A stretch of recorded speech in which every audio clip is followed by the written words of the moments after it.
Are we gonna? We should strip the audio out of this and also like make it into a podcast. Sure. I'm not recording the audio though, so I hope somebody else is. I don't know if I am or not. Uh, I am. Cool. I am also someone now. should do now, that as of now. now. Okay. Now. So what is this? Is this a podcast? Is this a video game I think stream? it's both. I This think is it's a both. streamcast. Streamcast. I It's a streamcast, floor wax you and a dessert cup. streamcast. That's right. It's Shimmer. It's this Shimmer, the wrestling video That's game. good. Wrestling. That's Shimmer, good the video pass. game. Shimmer, the video game thing. Mm-hmm. That's fascinating. So hey, Hey, I'm what's up, Joe Joe Drilling. Drilling?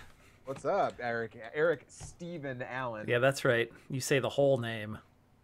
Who else is I Who else was is calling you here? Something last night when we were doing. Mike Ailes. Hey. I thought Mike Ailes went to get his weed banana bread out of the I was oven. waiting for you guys to start talking about shitty, boring Batman. If you haven't played Batman, I don't think you can say that it's Actually, shitty. really liked Arkham Asylum. Arkham Asylum is still the best one. But let's introduce Kurt Adam before we get into that too much. I am also here. Hey, Kurt.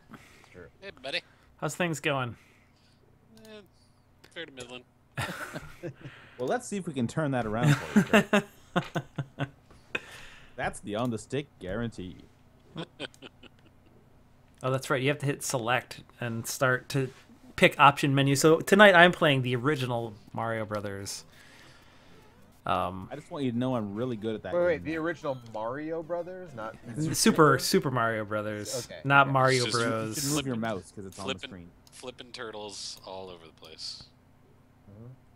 They're what are they? They're called something else in that game, and I'm trying to remember what shell backs or something weird like that. Relax. So I don't know. I'll play some of this game and then I'll let you guys know if it's any good. I hear it's like this is a preview build of a new game that's coming out on September 11th.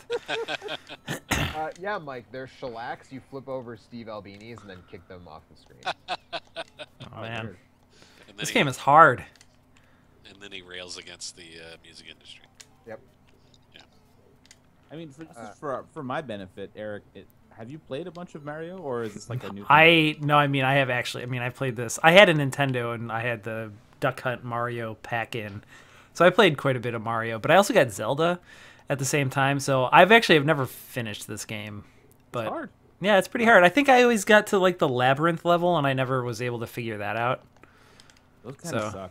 yeah. I'm glad they got rid of them. Well, in the Super Nintendo version, they put it. There's a chime when you go the right way, which helps a lot. Yeah. Yeah. Well, Without I the never chime, you never just, like, had Mario blindly All wander Stars. through those levels. 'Cause But I the just- Super Nintendo version loses the petrified forest in 6.3. Like, what's up with that?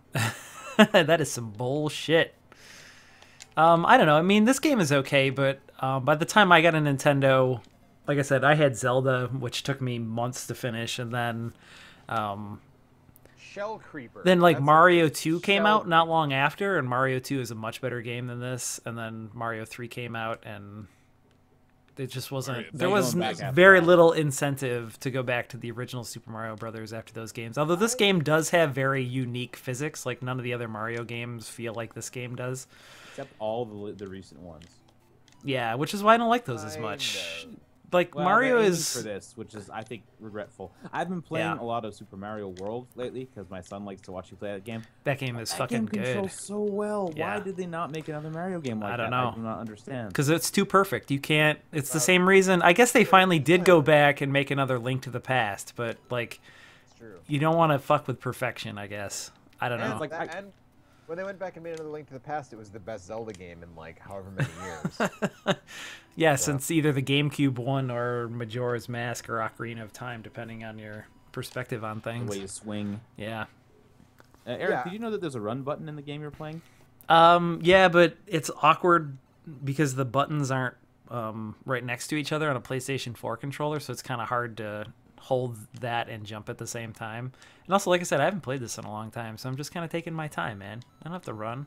I went back and I played Mario's through all not- I played through like the first 4 2D Marios before New Super Mario Brothers Wii came out. So this is like, I don't know, 6 years ago or whatever. I feel like we talked about it on the podcast, so it was at least since we've been doing this thing that we do. And I had never beaten Super Mario Brothers without warping until I did that, and then I did, and I don't know. It's okay. I mean, it's important, but I don't know how much I would recommend to people now to like play Super Mario Brothers. I And I think can tell you, I think it's good. I think it's actually legitimately a pretty good game. Yeah. I mean, It has some issues. Controversial It's opinions. friendly. But well, yes. again, I think it's important. There's no doubt that it's important, and at the time, Important it makes was it like sound like a it's bad revelation. now. I don't think it's bad Right. now. No, the I way don't think some it's games bad. are. Bad is over. I definitely don't think it's bad. I don't think it's aged out that poorly. It's not Zelda 2. Bolt up. Whoa, dude. I'd much. I don't know I think why I you're would fighting rather the be best playing. Zelda game. Yeah. Well, that's crazy, Mike. But I you're cuckoo bananas if you think. I would that much rather play Zelda Zelda 2 2 is than the play original. Now I kind of want to play Zelda 2. Honestly, I would love another Zelda 2. Too. Like that's another As well. a new Would you? Mario 2 and a new Zelda 2. Really? That's yeah. I would really love both of Because those the flaws things. of Zelda 2 are so easily identified that they'd be really easy to fix. Yep. Like, there's nothing weird about that game, right? It needs more checkpoints. It needs to be a little bit less cruel toward the player and to not have limited lives.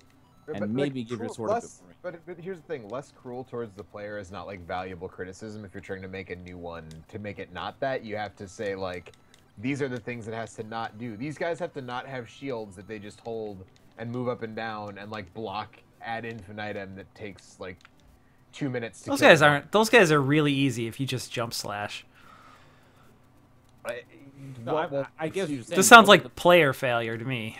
the point is, it's not I'm rocket certainly science. not What's the only one who complains about the enemies in Zelda 2. Iron Knuckles? Yeah, the Iron Knuckles in particular, but a lot of the enemies. And like the other problem is that it's the difficulty curve is a brick wall because you get to the first palace and then you have to do Death Mountain, which is arguably the hardest part of the entire game, and it's like the Coolest. second thing you do. So good. Death No, it's Mountain. not nearly the hardest part of the game. That last palace is a bitch. Yeah, the last palace is by far the hardest. I don't even know what you're talking about. The second palace is the one in the swamp. No, That's you true. have to You get got- you through got- you got Death the whole Mountain swamp to palace get before. into that. No, that's after. There's The like a Death little Mountain's bit after the between. second one. Yeah. Death Mountain in between. Ugh. All you need is the jump spell to get Death past Mountain. You're talking about the place where you have to hammer all the rocks, right? Yeah, right. And like Yeah, there's that's like not a till labyrinth that's where you not till can go after like the this. second palace. The second one, actually, the hardest part about the second one is finding Nobu or whatever his name is in the woods to give you the letter, because there's some like asshole monsters in the woods that will fuck your game up pretty bad. Why? How did we get here? What do we?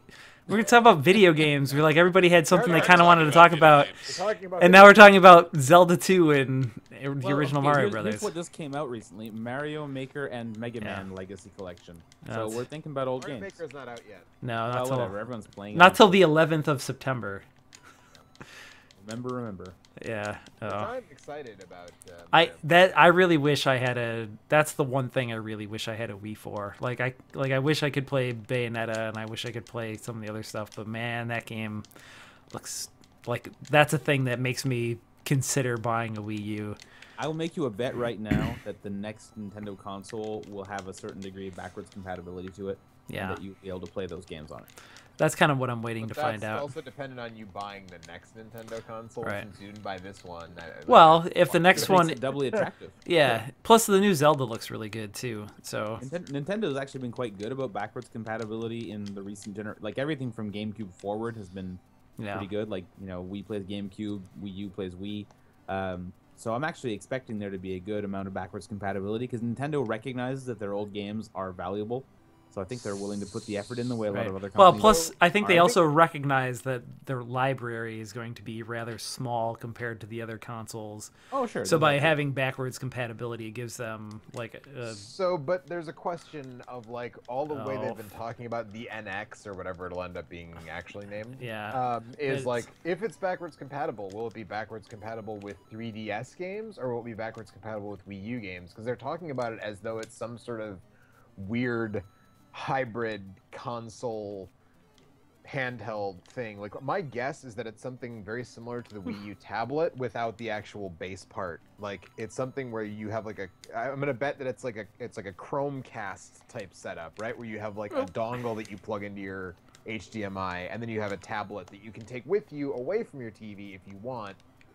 Or That's play exactly what I 1080. want it to be. That's what I think a whole lot of people want it to be. Yeah. Well, then they And there was just there some had been news reports. recently about them, putting like a patent on a thing with no optical drive or something, right? And there have been reports that their development going forward is based more on the Wii U architecture than on the 3DS architecture. Right. Oh well, That's this that's fair. weird, crazy offshoot with the weird 3D technology that no one actually wants. Right.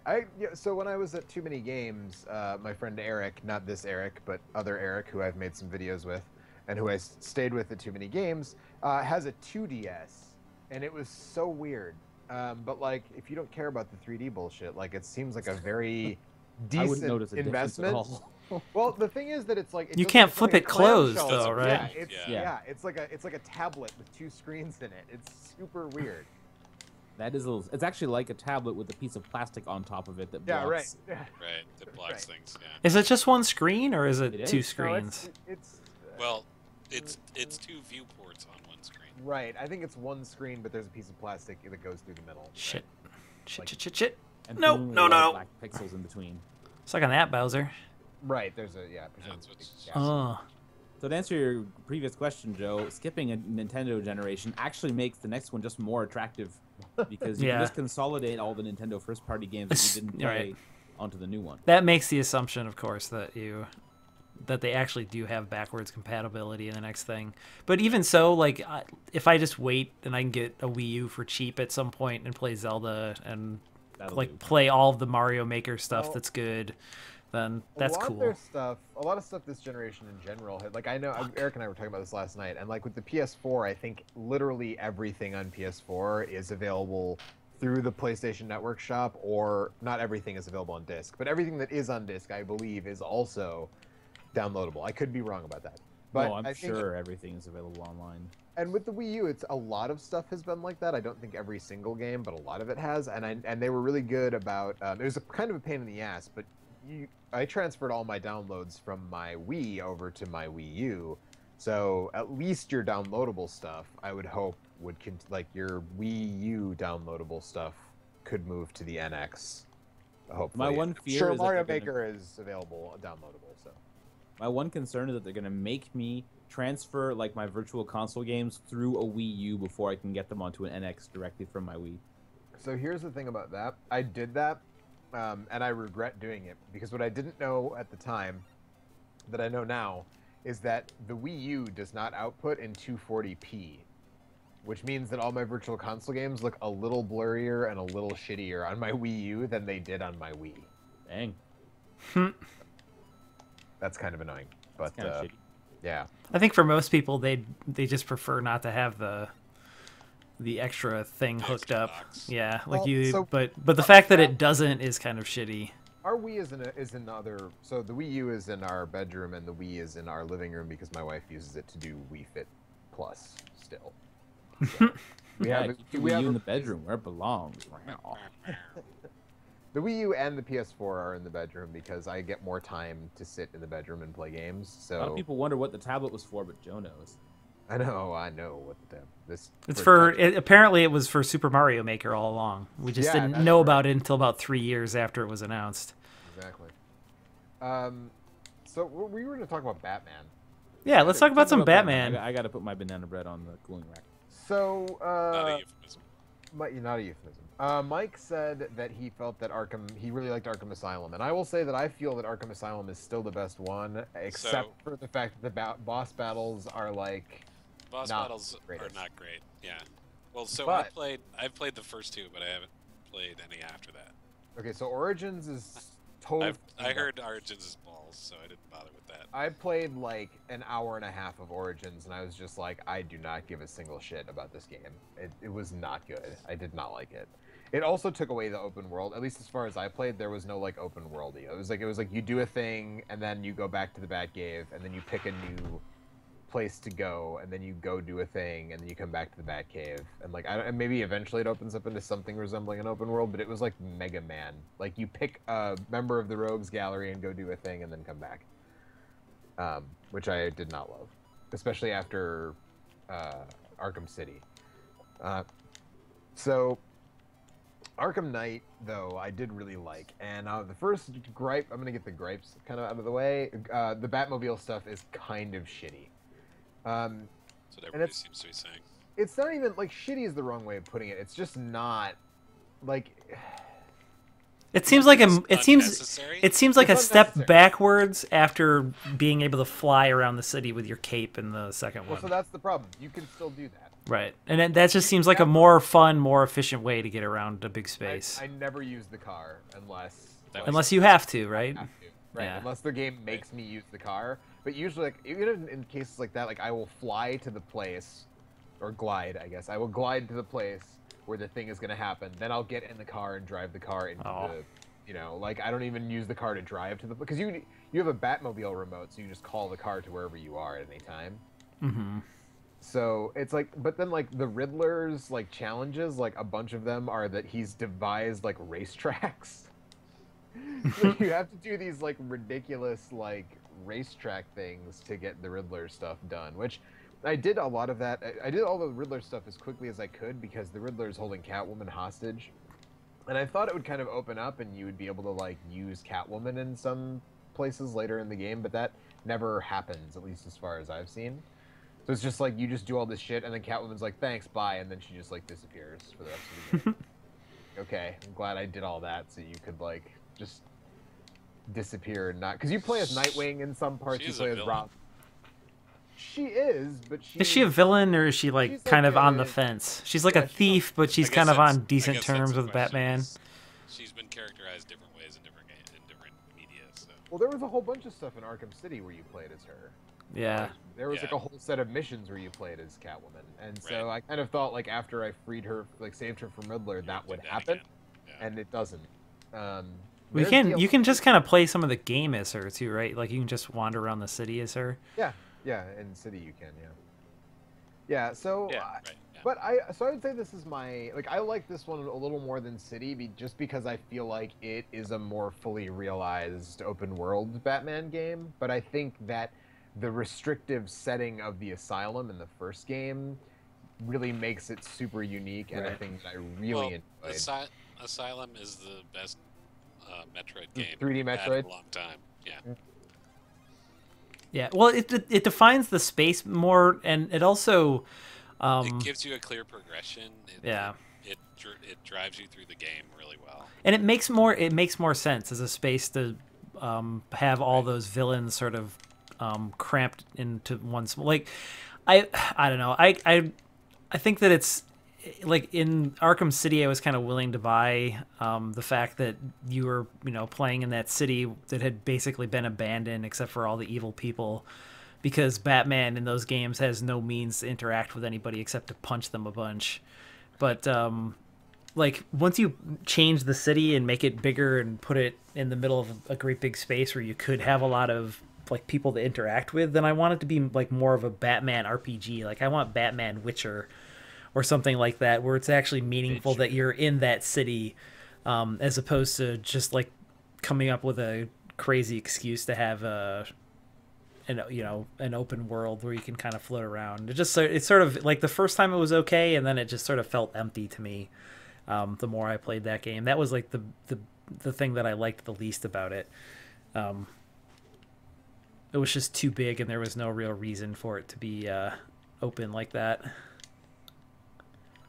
Yeah. I mean, the third, I'll refer to it as the third one. It's not right. It's the fourth one. But the new one, It's the third Rocksteady.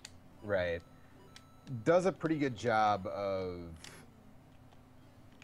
like explaining. So basically, Scarecrow is like, I am going to fear gas the entire city. Right, but I mean, it's just This like they is had to your come up chance with to leave. they had to come up with another excuse for the city to be totally empty. Well, but it was just part of the city and city.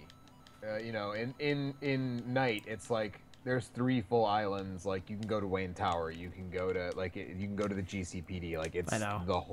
it's all of Gotham. It's Right, not just, but I mean, it's like this little section. big picture. It's still just like an excuse to empty out the whole city.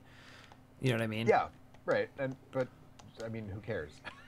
Well, I do. I think that's really lame. That's like the reason I don't want to play the game, is because like I said, I just think that's kind of a crappy setting, or it doesn't give me what I want. It puts me in the city, which is cool, but it doesn't make the city important in any way. It's just it's just an excuse to have a bigger environment. It's not a city; it's geometry at that point. Well, Right, no, exactly, yes. No, it is because there's still a bunch of criminals and ruffians and thugs around, and there's people like there's stuff that you have to do that you just sort of stumble on. Well, you don't have to do. There's optional stuff that you sort of stumble on as you move through the city, and so like you'll overhear criminals talking about like they have a bunch of firefighters get kidnapped, and so you'll be monitoring, different, like, once you get to a point where you can get police helicopters back in the air, like, so the story is that, so Scarecrow's like, I'm going to gas the whole city.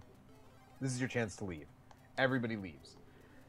The twist is that he has enough fear gas, and he's got this new technology called a cloud burst that is going to disperse the fear toxin not only through Gotham, but through the entire eastern seaboard. Is going to be fear gassed. So basically he just wanted people out of the city so he had freedom to maneuver as he needed to, and he's going to fucking fear gas everybody anyways. So he is enlisted to help him a militia headed by a dude named the Arkham Knight, just because reasons. And this, so I guess like, are we going to go full spoilers? Yeah, I on don't this? care. Anybody care? I am never gonna play that No, game. I don't care at so all. That's Kurt, right. do go you for care? it. No, I'm Okay. fine. So I figured this out super early on. Like, so they telegraph it a little bit, and then they telegraph it like super heavily. But I figured it out before they started telegraphing it really heavily because it's so fucking obvious. But it turns out the Arkham Knight is Jason Todd, who, if you're a person, What? yeah. Oh, Jason Todd. Yeah. So I thought you said Todd Jason, who's totally No, different That Batman guy with the character. Argonauts? So Jason Todd was the second Robin, basically. And he got killed by the Joker, allegedly. And there was a long-running joke that the only people who stay dead in comics are Gwen Stacy and Jason Todd. But guess what? Both of those people have been brought back to life now. And so Just Jason comic Todd... books. Right. So Jason Todd was brought back. They teased it in Hush, which was a series from 10 years ago now, maybe. Which was basically like a big It was like 12 issues of Batman, where there was this new villain called Hush, and all the other rogues gallery are sort of like roped in, and it's this big sort of sprawling. It's very similar to the Long Halloween. And there's at one point there's sort of a red herring of like Hush is Jason Todd, and you're like, whoa, and then it's like, psych, just kidding, it's actually this other guy. And you're like, okay, Jason Todd is still dead.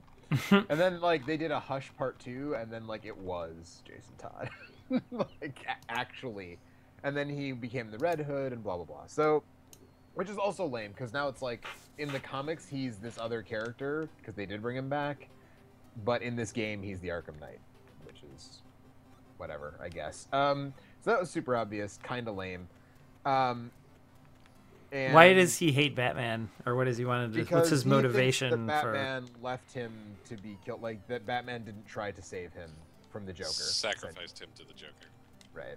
Okay. I think we've all So- felt that way at times, you know? Yeah, I mean, totally. But it does a good job with the boss fights. I don't think the boss fights are as good as Arkham City, which is still, I think, the high water mark. Maybe the high water mark for like games of last generation when it comes to boss battles. I'm hard pressed to think of any others.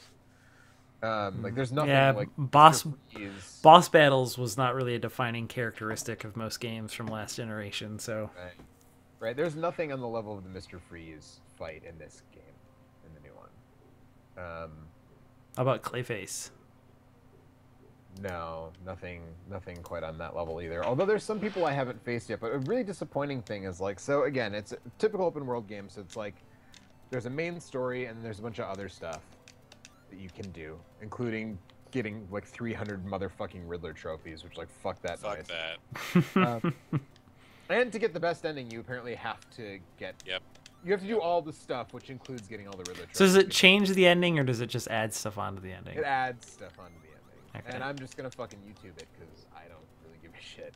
I did get the season pass, so I have DLC. So I'm like more interested to play the DLC as like Batgirl than I am to like fucking wander around the city and pick up these goddamn trophies. But anyway, so there's a lot of so there's some boss fights that I haven't done yet because I haven't finished the different like each side mission, each set of side missions basically like leads you towards an encounter with some member of the Rogues Gallery or another. And so there's some that I haven't done yet, so I can't speak totally. But the one that's super disappointing is after the storyline leads you to the Arkham Knight, and you have to face him and fight him before you get to Scarecrow, obviously. Once you do that, there's still militia stuff happening in the city, and you still have to like deal with the militia.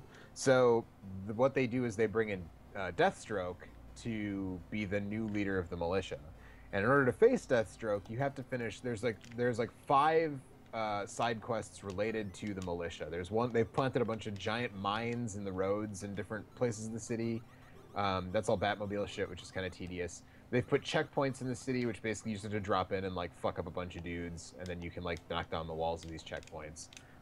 They've put some guard towers in the city that like they're spotlights and they'll shoot at you if they see you, so you can shut those down and you have to fight a bunch of dudes.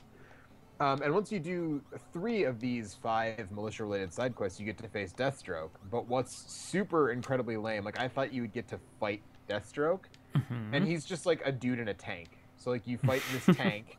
He's in the Vulcan Batmobile. Raven. So wait, I was gonna say this is Metal Gear now. Well, he's sort of Vulcan Raven, but remember the second time you face Vulcan Raven, he's out of the tank, and you have to fight him in the warehouse, and like you sneak up behind him with Stinger missiles and stuff. There's none of that. Like that's what I was expecting. Like you'd blow up the tank, and then he'd get out of the tank, and then Batman He has a minigun. fight Deathstroke. Probably not a minigun, but like whatever, you'd fight him, and like that just doesn't like you blow up the tank, and then you take him to GCPD, and like put him in a cell. Like that was so anticlimactic because they teased this fucking Deathstroke fight over and Can I over. just say again. Deathstroke's a really bad name? Unless Why you're like a is dominatrix or something. It's pretty lame. My problem with Deathstroke is that I constantly confuse him with Deadshot because they look very similar, and they have very similar gimmicks, and that they're both like the best assassin. But I guess they can't both be the best Yeah, assassin. really. Come on. Continuity. Do they ever They have a both- fight to see who actually is the best assassin? That's a good question. I don't know. Because if they exist in the same world, it seems inevitable at some point they would have some kind of a showdown. It does seem sort of inevitable. Regardless. So this all sounds very complicated and convoluted, as opposed to Arkham Asylum, where it's just like the Joker's taking over the asylum. Fucking go stop that fucking crazy guy Right. before everybody escapes and wreaks havoc on the city. And as someone who doesn't give 2 shits about Batman lore, I enjoyed Arkham Asylum a lot just because it was a really fun, well put together game. Yeah. Would you say that of this new one, or is it really a little dependent on the story? No, I think no. I don't. I mean, they try to make you invested in the story, but the game is just fun. It's just fun to run around Gotham, and the combat system is still great, and like all the upgrade trees for all the new abilities and stuff are really fun. And like, yeah, I enjoyed it. You know, again, it's my second favorite one after the first one, which is still, I think, the strongest. So. Okay. It sounds. I mean, it sounds all right. I mean, It's I it bought- like I that bought combat that- system. I just played like 35 hours of Shadows of Mordor, so like I've kind of had my fill of that. And there's something like more fun about chopping guys' heads off and all the crazy powers that you get in that game compared to the Batman stuff, which just isn't quite as raw as a lot of the stuff in Shadows of Mordor. But I don't know. I'm glad it's good. I hope Rocksteady just kind of gets to move on and make something a little different now. Well, Yeah. so it very much seems like they're trying to make it so that this is the end of the Arkham series, right? I mean, I guess you can always do it. Warner could always do a prequel with some other developer, but it seems like Rocksteady is very much like Yeah. So I'm curious, is there like a hard end to this? Is it there's a hard end to it. so what happens at the end? Tell me what happens at the end. Okay, so at the end, so once you get Scarecrow, then it's like, all right. So again, major spoilers if this is the thing you care about. When part of the deal is that Scarecrow has Gordon, and in order to save Gordon, he says you have to leave your utility belt, you have to come to where he is, and you have. Turns out Half-Life was a Scarecrow hallucination the whole time. That's exactly. Head crabs are fucking creepy, man. That sounds like a totally legit Scarecrow hallucination. So you you have to take off the mask, basically. That's the thing that Scarecrow wants, because his thing is he wants to make Batman vulnerable and take away that symbol from Gotham. So you unmask, and basically it doesn't go the way Scarecrow wants it to. And so you unmask, but then you're like, there's too many criminals running loose in the city tonight. I can't stop being Batman. Like, I have to do this for one more night. So you have to catch a certain number Then it of starts playing rogues one gallery. more night. Batman for just one more night. So you have to capture a certain number of rogues gallery members before you can see the actual ending. I think it's like 6 or 7 total. So like, there's stuff where you can go after Firefly, you can go after Azrael, you can go after Two-Face, you can go after... There is a Batman character that I recognize. Two-Face? Yeah, all the other ones you said, I don't know who they are. Firefly was the Pretty first sure, wasn't that a boss in the TV NES show? Batman game. Wasn't that a TV show about space cowboys? Yep. Yes. Strangely enough, On a steel different horse things they can ride. have the same name. Mm. Even Firefly, different games. yeah. Firefly has to be one of the shittier Batman villains, right? He's kind of cool. He's the first boss in the NES Batman game. That's Firefly. Okay.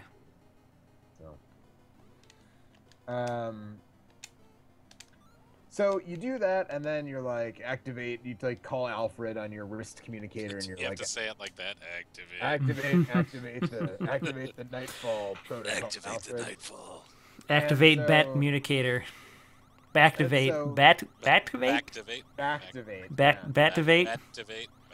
Yeah. That's what it is. Activate. So Alfred starts the Nightfall protocol, which is weird because that's also the name of a different Batman. I was That's the gonna name of the say, Batman wait a story. minute. The Nightfall Protocol. Right, that's the name of the Batman story Where where he gets back. Bane breaks his back. Yeah, so it's weird to be like, Activate like, the I'm like, The Nightfall His Protocol. his Ah! his bat. call Bane, have him come over and break my back again. So Should he make him humble? that's right. Puts him in the camel clutch. He's So you once you capture however many more dudes you have to capture, then you can activate the Nightfall Protocol, which just basically shows you go back to Wayne Manor, like you land in the Batwing and on the front lawn of Wayne Manor, take the mask off, the press everywhere. You walk into Wayne Manor and Wayne Manor explodes. Shit. So wait, you press everywhere? It's like a pixel hunt thing? No, Click, fortunately. click, click, click, click, click, click, click, click, click, click. Well, I guess you're Batman, you punch everywhere. Right. No, And it- fortunately you don't And it have explodes. any of that. And so it explodes, and so then apparently oh my like god, Batman if is you right. Right. So then if you finish everything, apparently there's like more added to that ending where I'm There's an sure it explosion, shows that And then like he opens the door and goes, nah, I'm fine. Slams it. right. So I mean I don't know, the thing about it is like it seems again like Rocksteady very much wants to be like, nope, this is it, this is the end, we're done. But Bruce has been out of commission many times, and there's been another Batman. Like, so I don't like that doesn't necessarily preclude like Dick Grayson was Batman for a long time, recently, and during the Nightfall thing, there were a couple of like Azrael was Batman for a while, and it's just like it's not unheard of for other people to be Batman. So that doesn't necessarily kill it, but I think Rocksteady. I mean, I would love to see Rocksteady do something that isn't Batman, because I feel like the last thing they did that wasn't Batman was Urban Chaos Riot Response, like on the PS2, like in like 2005-ish. That was a while ago. Yeah. Man, if you were to make that game today, it would probably turn dark. It's kind of dark, but it's also like it's filled with ragdoll physics and slow mo of like you shooting people in the face. So I actually sounds like that Riot game. Cops. Yeah. So yeah, I would really like to see them do something else. But I did really enjoy this game. I thought it was a fitting end to the series as far as both scope and storyline. I guess the story is kind of dumb, but like it's a comic book game. It's also like super serious, so serious, like all the time, which is, I mean, whatever. Like, except for like the couple of scenes with like Nightwing, who's like a wise ass, but like other than that, it's like, you know. So, can I ask a philosophical question? Mm-hmm. Why do people like Batman so much? He's pretty cool. He's a rich dude Why do who puts people on a like suit. Batman? Yeah, I can tell Batman you why is like- I Why like. is Batman He's like a super popular. character? Is what you're asking. Yeah, like he's just this rich guy who beats up criminals. So what's so I great can about him? only tell you why I like Batman. I can't tell you why. Hey everyone Joe, likes Batman. why do you like Batman? I like Batman a lot because one, I think he's more relatable than a lot of heroes because he doesn't have any powers. Like Superman is Superman, right? He's a dude who can fly. He No, can Joe, fly he's so super, fast. man. He's faster than a speeding bullet, more powerful than a locomotive. He's got heat vision, fucking freezing breath. Like the dude can do. Rewind time. Yeah, He that's must have really good Only a- insulation, like along his trachea or something like that. How does he keep the hot from the cold? Well, I mean, he's invincible, so don't Yeah, matter, man. doesn't matter. He's He's got like I mean they're like venom sacs, one for hot, one for cold. there you go. He's great at yeah, parties. He's great In at that parties. way, you know, I think that makes Batman somewhat relatable. I think there's a lot of different interpretations of him too, which I think is part of the reason. Because I think He's malleable, yeah. you can love 1966 Batman, which is a totally different thing than if you love Tim Burton Batman, which is a totally different thing than if you love the animated series Batman, which is a totally different thing than if you love Christian Bale Batman. Well, not totally different, but different, yes. Well, not totally different, but reasonably different. And I think for me that's part of the appeal. It's like James Bond, right? Like there have been 27 or 28 James Bond movies, and you know there's little continuities in all of them, but like basically he's this sort of mythic hero that is open to a variety of interpretations because Connery Bond and Roger Moore Bond and Timothy Dalton Bond are not the same thing, and that appeals to me. I appreciate characters who are malleable in that way, and I think that Batman represents, like Superman, who I like for different reasons. Batman represents the potential in people. Batman represents the idea of if you put your mind to something, even a regular human, because even without his gadgets, without his money, without his car, he's still an extremely competent athlete. He's the world's greatest detective. He's incredibly intelligent. He's a Superman. I was yeah. gonna say, this is why I don't really buy the whole like he's more relatable than other people, but sure. But he did those things through dedication and training And also being like genetically superior to most people. He's like an objectivist hero. That's certainly never like No, should I be a know, Rush song I about know. like there's never any you know no and I don't think that's no that's not true at all. There's no who will like if Batman, if Bruce Wayne was an objectivist, he'd be a super villain. He would be the thing that he fights against. He wouldn't be helping little old ladies getting mugged on the street. Right, because he would just be like, well, I can do whatever I want. Who will stop me? Like, you know, like the spoiled baby that objectivists are. You know, and so I think that's why, and it's especially in the 70s, it was darker than a lot of comics. I mean, unless you were reading The Question, which was also super dark. And an actual objectivist hero, by the way. You want an objectivist superhero, read The Nope. Question. Nope. Uh, I feel like I've heard about the question, but I don't know more than that. So The Question started as this sort of hippy-dippy sort of superhero, and then when I'm trying to remember who the writer was that took over, who was like this total objectivist guy, and that's when The Question became like objectivist superhero. The Question was the basis for Rorschach and Watchmen, if that helps. Like that was the Sure. character he was Some intended. idea. So yeah, I mean those are the reasons that I like Batman, and the villains are all super compelling. There's a lot of different kind of stories you can write with Batman. Some of the best Batman stories don't involve the Rogues Gallery at all. There's a lot of really good Batman stories that just involve like Batman versus the mob that are really good. You say the villains are compelling, but they all seem very cartoonish to me. The Joker is a pretty there are some The Joker is cool, and Yeah. I totally get why people like Two Face is pretty interesting, and like Scarecrow is the one of main my ones are all pretty interesting. But yeah, I mean it's Well, of course. Like, I mean, some of them are good, like it's a comic book. it's Like, feature some of creep, them man. can be dumb. Right. I suppose you're right. If they stuck to like the top 3 Batman villains, Yeah. you'd have a pretty good cast. I like. I mean, there's like, yeah, Batman is totally fine. But I also like a couple of movies and a couple of games, and like I watched the animated series when I was a kid, and that's kind of enough Batman for me. Yeah, I mean, I don't read everything Batman or take in everything Batman. I'm pretty selective. I mean, I have a shelf full of different graphic novels and trade paperbacks that are Batman, and I have most of the movies, not the 2 Schumacher ones, but I mean, there's like anything where multiple authors handle a thing, like it can be done well and it can be done poorly. And there are definitely Batman stories, like Frank Miller's All-Star Batman was like total shit. It was terrible. Is that the live and let die of Batman? Yeah, it was like Frank Miller was trolling Batman fans. Like, that's basically what it was. Like, All right. So, yeah. That's enough talking about Batman.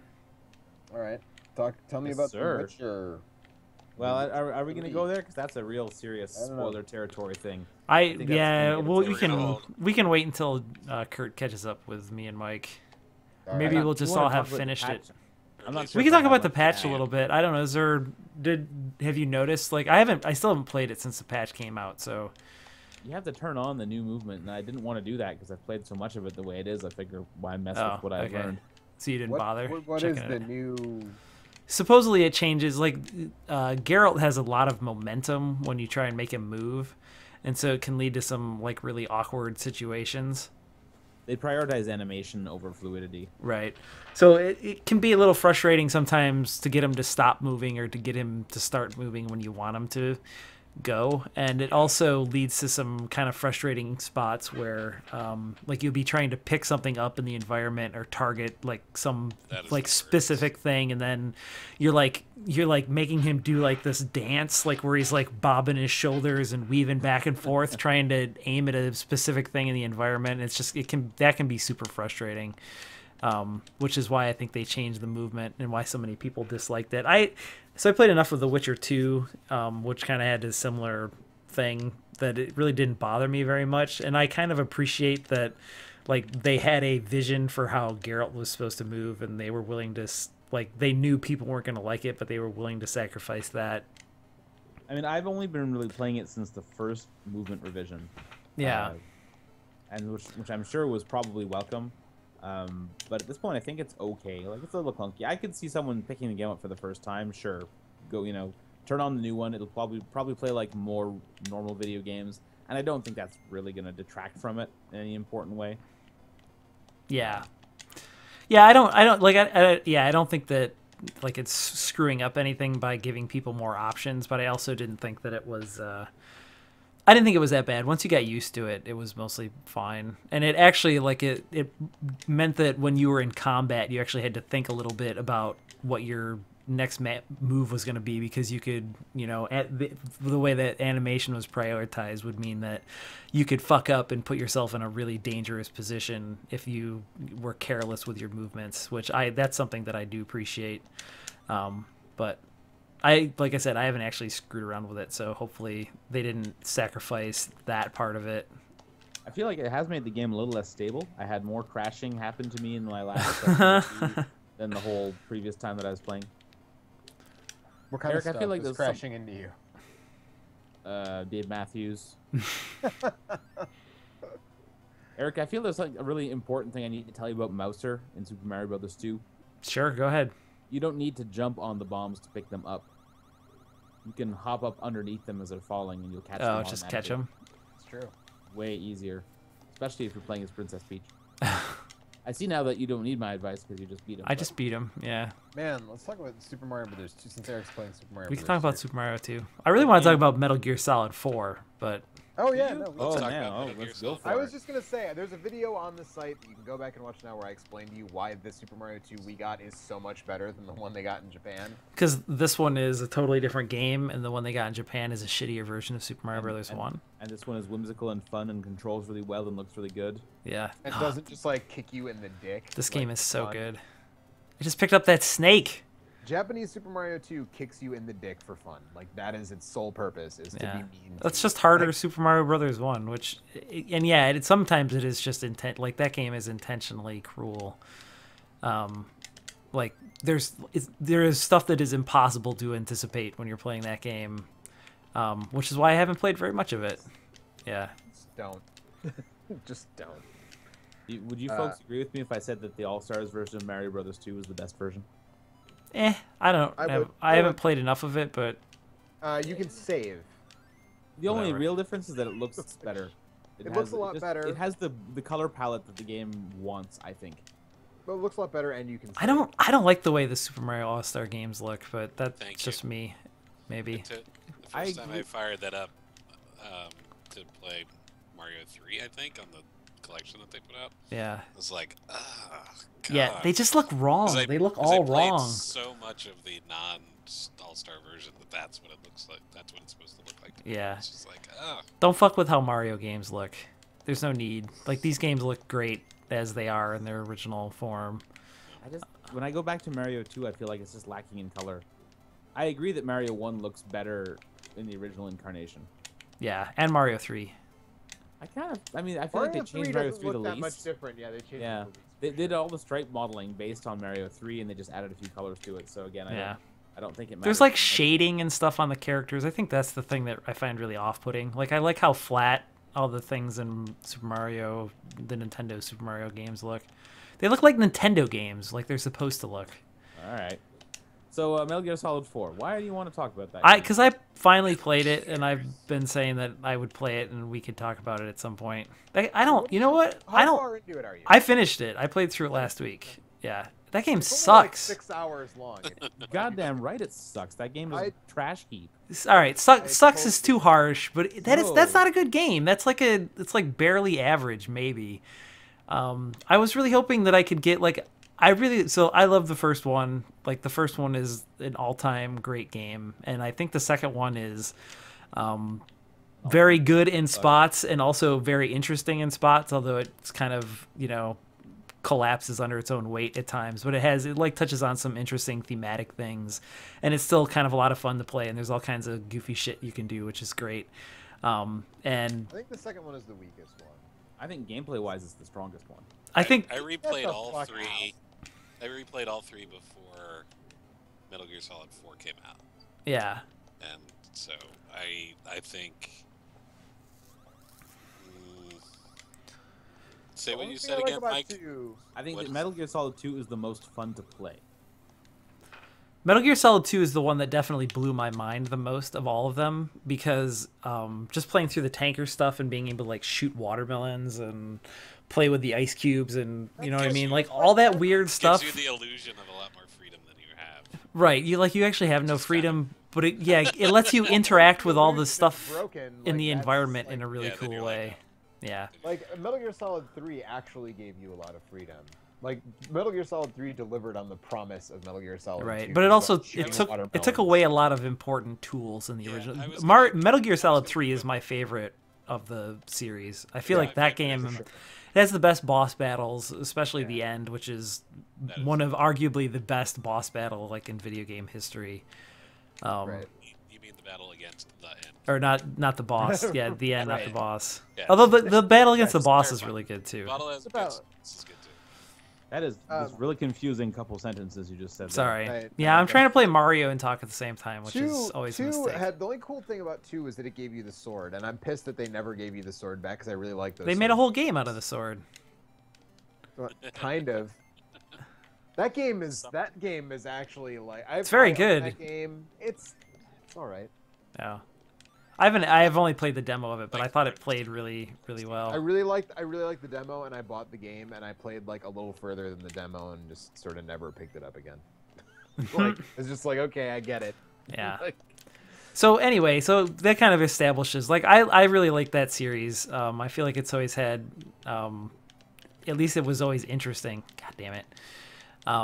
And like the gameplay was always very clunky, especially like in 2 and 3 when they added like all the different items and weapons and stuff. Like, it was never, 3 is just teetering under its own weight. yeah, it really needs a total overhaul. And so that sort of brings me to 4, I guess, which I like. That game plays really good, but you just don't play it very much, and Yeah, I think There's just nothing to schizophrenia play. it that's causes it to Yeah. be problematic. See, I feel like there's a couple of segments that are really good, and there's some that are really bad. The end Yes. is terrible. Like, the ending is the dumbest shit. Also, Are you like, talking about the whole cutscene at the end? both. Well, it's just I'm like talking playable about, stuff at the end. I'm talking about when you get in the Metal Gear. yeah. Oh, the part where you're in the Metal Gear, that was That- kind of fun. It That was should be so fun, bad. but it's It should be it's fun, but it's not. bad. It's really Yeah. bad. And then the fist fight on top of Oh, the Metal that's- Gear yeah, again that's, is awful. And they don't tell you how to do it. Like, I'm playing the game and it's just like, okay, now fighting game time, and I have Right. no It fucking was- idea what does anything. You know what that was? It was like at the end of. It was like they were trying to do the same thing that Twilight Princess did at the end, where like you've beat Ganon as the big pig monster, and then he shrinks back down to Ganondorf Dragmire, and you sword fight him in the field, and it's super awesome, because it's just this like one-on-one sword duel in this field, and it's like that's what they were trying to do at the end of Metal Gear Solid 4, but they like totally fucking whiffed on it. Well, it's Like, they just supposed to blew be it. the end to Metal Gear Solid again. Right, exactly. But like, God, and like, but the things I really like, the whole first section where you're in the desert, which like that was the big jaw dropping thing, right? Is like it's so open, you can do so much. Like there's so many paths you can take, and there's these two fighting factions. If you're sneaky, you can set them against each other, so they're distracted and not. Yeah, but worried there's about no you. point because you can just walk past everything, or you can just shoot every fucking buddy.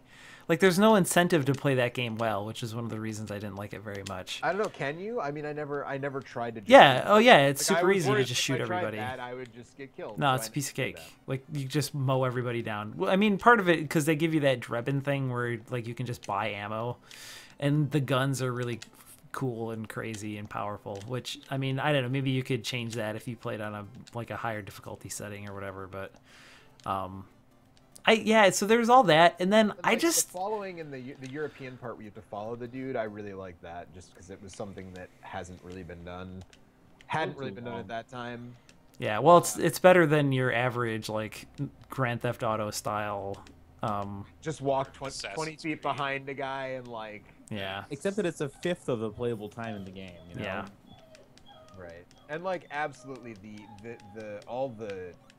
all the shit about like the whole story, like those giant. Right, well, like, those let's get into the install story. segments. Yeah. Like, the So wait, let install bits in between every chapter were fucking the worst. Right. The other thing that I did like, or the other part that I did like was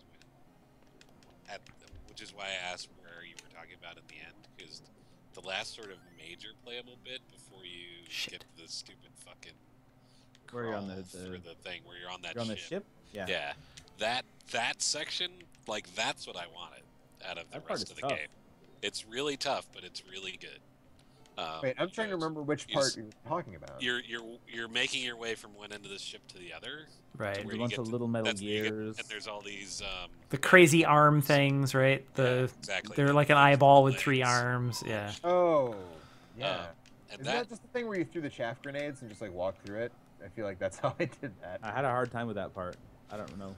Yeah, you can just chaff grenade it. Or you can mow all those guys down with your crazy awesome gun if you want to. Right.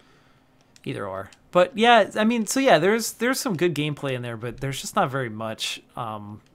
Like what? It's like a 5-hour game if you cut out. All I don't even know if it's that long, and some of it, like I don't know if the stealth mission wasn't my flavor, but it's okay. Not the stealth, but the tailing mission. Yeah, Yeah, right. was whatever. It's a thing that you I do. didn't like any of the boss fights. Picked Like the wrong against the character four for this. beauties. Oh, the boss fight. So yeah, let's get into the things that suck about that game now. So the bosses are fucking terrible. Everything about the bosses sucks. The fights aren't. bad coming off of 3. Yeah, the fights aren't any good. The way the characters are presented are terrible. The stories behind the characters are terrible. Everything, like, there's just nothing. There's nothing to like about, like, even like the reason that they exist is that Kojima like saw some hot girls and wanted an excuse to put them in the video game. Like, he wanted to put some models in the game, so Not Kojima. he created like characters to like work around there. It's just like, come on, man, like that's all you got. And the fights are supposed to be like all cool and dynamic, kind of like the end fight, but I just found them really tedious and Yeah. overlong. Yep, they Yeah, are. and, oh, so if you do it non-lethal, they're like extra tedious and overlong. And I feel like if you do it lethal, like it's just like a cakewalk. You just like murder the shit out of them. Some of them took me a long time, but I mean, it does. The game is very generous with Takes forever, 'cause they're always regenerating health, hiding and- but yeah. But it's just a failure on multiple levels, like, and then yeah, like the stuff that they do when you finally defeat them, the crying and the laughing, and like it feels like, I mean, like a lot of Metal Gear is that way, where like it feels like it's trying to be important even though it has absolutely nothing interesting to say. Right.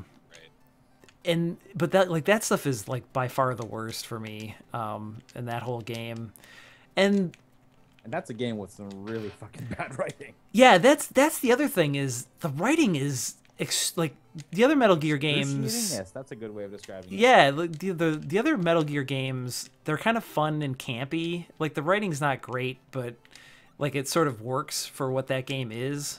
Like they feel like a James Bond movie or whatever. Like the dialogue Yeah, is kind of well, snappy, and you Like, know, if Snake. Metal Gear Solid, they put out a lot of bullshit about what's going on, and Metal Gear's Right, this and but that, it's actually kind of but funny not that so much good- that you start to try and think that they maybe think this is workable. It's Right. Like, we know this is kind of ridiculous, so we're just going to give you just enough to get past it and say this is what's going on. You're like, okay, that's good. I can buy in. Slice I'm that in. into a 40-minute cutscene. Right. It just falls under its own weight. You're just like, this is Yeah. all just ridiculous. And Kurt, well, that's I the other wish thing they were is 40 minutes. there's something kind of funny. Like none of the story makes any sense in most of the Metal Gear games, and so like there's that thing where Snake is always going, "Huh?" or always like echoing at the statements by restating the last two words of the sentence with a question on the end of it. Yeah, the Metal Gear obviously being the most famous one, but like he does that throughout all of those games, and it's like this funny thing that adds to the campiness. And in 4, it's just like trying to tie everything together neatly was a huge mistake. And then they Yeah. also like a lot of the stuff that happened in the other games is just like overwritten for convenience because there was kind of no way to make it make sense. Like I'm trying to think of, like, I don't know, and like it's like the whole gang Part is where they turn the here whole cast of for no Metal Gear Solid 3 reason. into the bad guys of Yeah, Metal instead Gear of Solid 2. yeah, like the Patriots are much more interesting as like this cabal of like AIs based on the founders of the country that Well, they move. They the like only one to constant. protect It's like a you. constant shell game, and it's not interesting. Like they're just Right. They're I just this, but then realized. they're They this, just- but I just but no, realized actually they're this. the It's like problem that we had with the X-Files, that I had with the X-Files. yeah, Which is yes. that when it started, it was really fucking interesting because there was all this mystery and all this weird stuff, and then they'd go along and they'd sort of drive towards something and be like, "No, this is what's going on," and you're like, "Okay, I see that," but they need to keep going, right?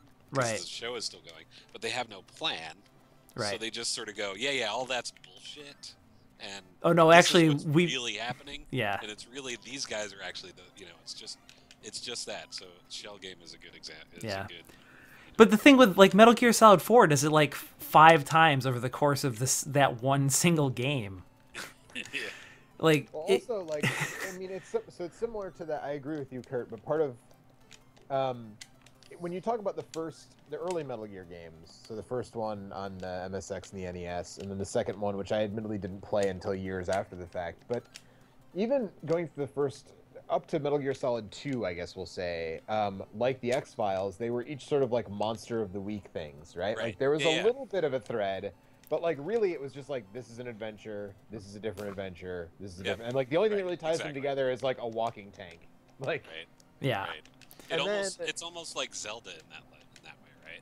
It's just like, here's another mission that this guy Snake is on, and there are Metal Gears, and there's crazy bosses. Metal Go. Gear.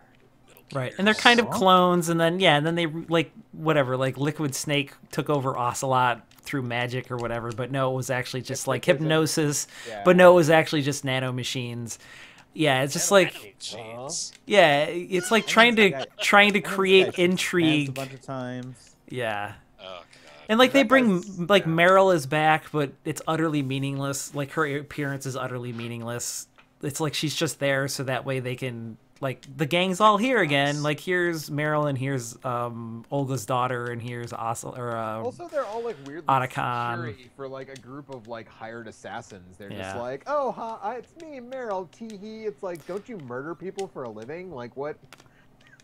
yeah. And so what I was hoping Hey, I'm off the clock, pal. was that so like the second one is also really poorly written, like especially any of the dialogue between Jack and Rose is just Oh my! but God, it's like excruciating. but it like felt in I the second dreaded saving one my games. yeah. Like, In the second one, it kind of felt like intentional in a weird way, like they knew that it was lame, and But Kojima taking the piss out of players. yeah, and it like there was like this thing like there was these themes of like hero worship and like how like you know what I mean, like that felt like that video Right. game was about people that play video games, and I feel like the fourth one is intended to be that, but there's just so much writing oh, it whiffs so that bad, it's that's what yeah, it's like even if that's what it does, and even if it doesn't do like an entirely shit job of it, like everything else is just so excruciating to experience that I don't care if it's a clever metaphor for like aging video game characters or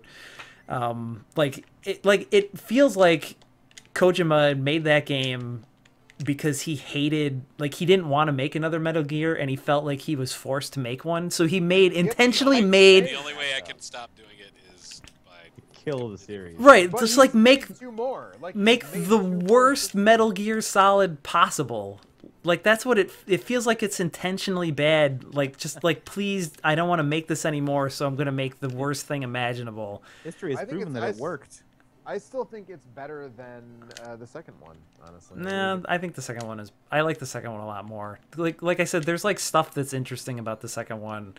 The second one doesn't go nearly as far up its ass for the first 2/3, and then the last third is so crazy that it's at least. It's awesome. The last Oh, part I man, like, when- yeah, when the last, Colonel like- Campbell tells you to reset your system. Yeah, that stuff That's is something great. I like. You're a butt naked man running around inside Yeah. like Yeah. the genome Pumping of your Arsenal nuts. gear. Right, and then when they pull it back to reveal that like it's actually just like this oil tanker was built to like be an exercise, like all that stuff. Like when they pull back the layers in the second one, it felt crazy and cool, and when they pull back all the layers in the fourth one, it just feels stupid and like I've already seen this before. Like Each layer is just another pair of soiled underwear. yeah. felt stupid in the second one, but it felt stupid in a way that was amusing. Kind of a and fun not way. Tiresome. Yeah.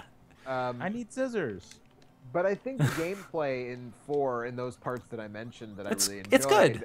It's is fine. really Yes. good. But Right. it's just such a That's small actually part of percentage of the overall game that it's Yeah, it's like Yeah, right. out of 25 hours of game, you play for 6 hours, and of those 6 hours, like half of them are kind of shitty. yeah. That's true. I can't debate any of that. But the So- 3 so, hours like, that are this- good, I really liked. I don't know. That motorcycle chase is the fucking shits though. Yeah. It's much worse in like, hey, remember this thing from the first game? We're going to do it, only it's not going to be as Well, cool. it's gonna need 5 times longer, and it's gonna suck. Although it was too long in Metal Gear Solid, also. So. Yeah, it was, but at least in Metal Gear Solid, like you could make an argument that you hadn't really seen anything quite like that before, so like the spectacle of it made up for the fact that it was kind of shitty. Actually, like 90% of Metal Gear vehicle segments are just fucking. Yeah, garbage. well, 90% The- of all the- video the- game vehicle sections where Right. somebody else is driving and you're shooting a turret, they all kind of suck. The motorcycle thing where you're fucking shooting the Shagohod and But hey, three let's is talk the about worst. Gears of War. Yeah, Gears of War has a lot of shitty vehicle sections. God. Resident But you know Evil, what? both the Maybe- Resident Evil 4 They and learned their 5 lesson have in some Gears of War, 'cause those. in Gears of War 3, they made all the vehicle sections super easy. Yeah. Maybe I'm changing my tune on Metal Gear Solid 2 because it doesn't have one of those sections that I can think of off the top of my head. So I don't maybe think so. Metal Gear Solid 2 is Yeah, actually the Metal best Gear one, Solid 2, 'cause like, there's no shitty vehicle segment. Metal Gear Solid 2 has just like some intensely unfun areas to explore because of enemy placements and stuff like that. Like, Also, all Really? the whole Yeah. I don't know like if I feel that after way. you get out of the tanker, the whole game is just like these 4 hexagons.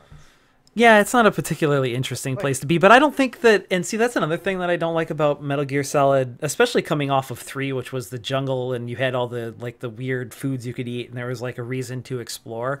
Like, in 4, you're just kind of in a desert city, and you're in, like, a generic, what is it, generic Eastern, they just say it's, like, Eastern Europe, and they don't even tell you what city it is, and it's just, like, this generic Europeistan. Eastern Europe city thing. Yeah, it's just, like, So, the environments are kind of boring to be in, I- and I would like to say that I felt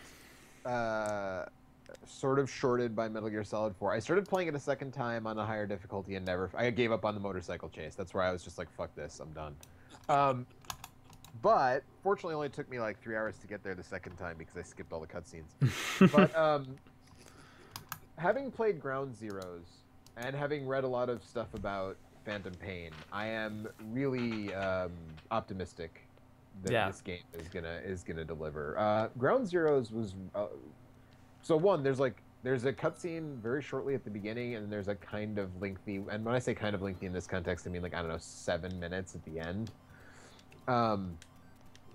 But it's and everything that I've read about the new one as far as that stuff goes is like there are no like the longest cutscene so far is like 5 minutes. Like in the first 30 hours, people like the longest cutscene I've run into is like 5 minutes long. So that is good. A lot of the dialogue I guess comes from like tapes and like you can have codec conversations while you walk now instead of just like having to crouch down and look at that fucking codec screen. You walk really slowly and put your hand to your ear. Put your hand to your yeah. God, I hope not. So yeah, so I'm really hopeful. I pre-ordered it. I wasn't gonna, and for some reason I really want to play the new one. So I did end up pre-ordering it, and I don't know. We'll see how it goes. Like the fourth one, I bought. Yeah, I bought when I got a PlayStation 3, I got the fourth one, and I was really excited. And then just listening to people talk about it, and reading, like I know the review scores were like insanely good for it, but actually reading the reviews and listening to people talk about it, I was always afraid that I was going to hate it, and I was right. Which is a shame because, like I said, like I love that series. Even for all of its faults, and man, oh god, and like the stuff with like the way Naomi is dressed and like how crazy her character is, and there's just like so much accent just disappears for no reason. Yeah, there's so much dumb shit in those games, and yeah, like the way Kojima, and I'm really not looking forward to especially the way Kojima deals with women in the new one. Like I'm really not a fan of vagina bombs.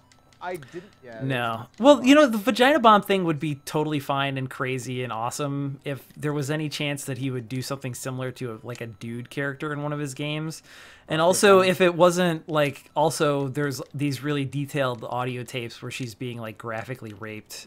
Like that's the kind of stuff that really like, I don't really need that, you know? No, I don't. A lot of fridging going on.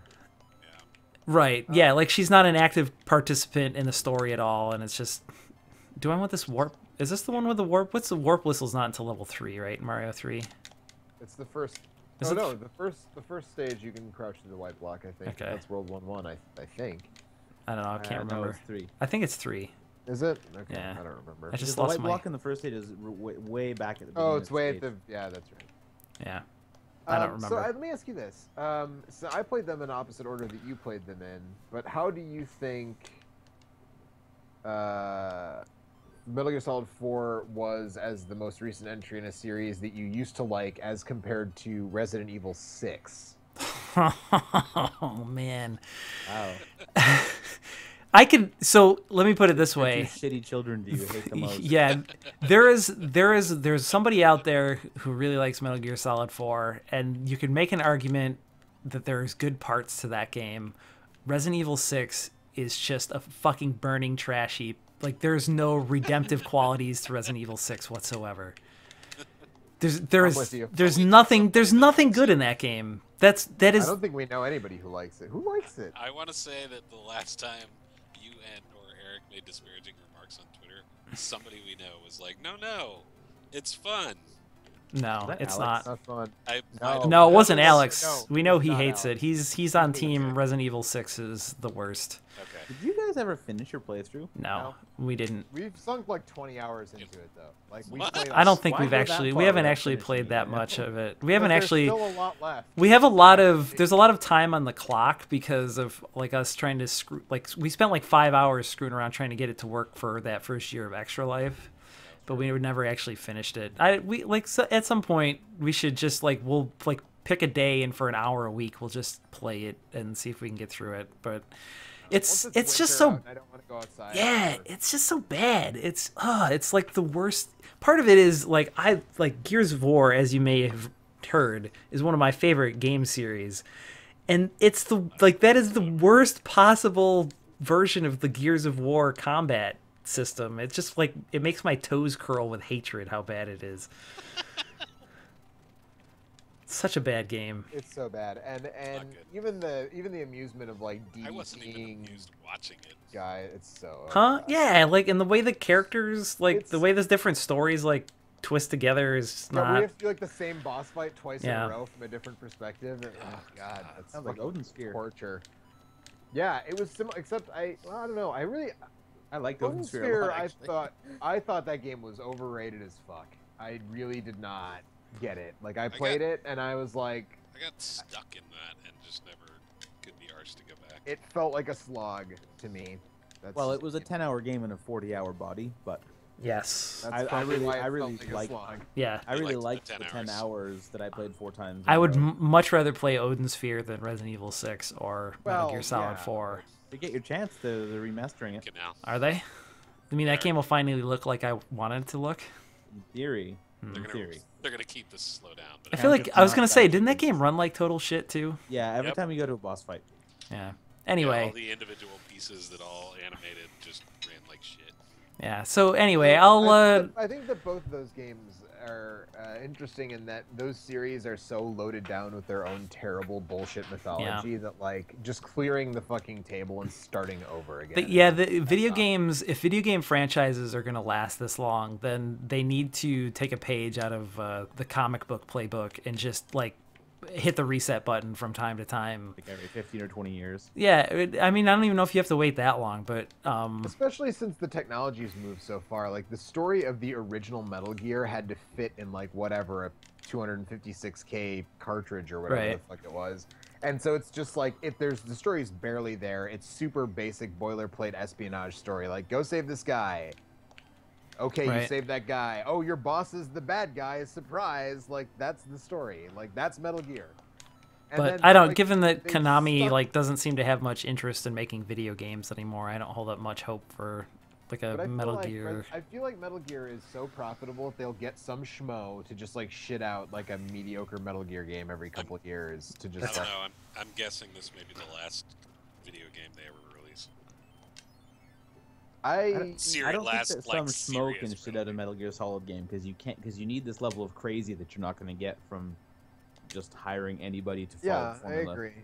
I mean, I hope And, this is the and thing. Hunter This S. is my thing. Thompson is dead, so That's true. Sadly, I like. I guess the you state could of dope up Konami. Benicio del Toro and get him to rant. The thing about Konami that makes me so sad is that it's just like they were one of the earliest examples of just a really solid and like to a certain extent the stuff they released in the US sort of was like the cream rising to the top because there's a bunch of sort of mediocre Famicom Konami games that aren't as great as the stuff that came out here, but like Life Force and Contra and Castlevania and all that shit, and then like going into like Snatcher and Castlevania 1 and 3, yeah, and Symphony of the Night.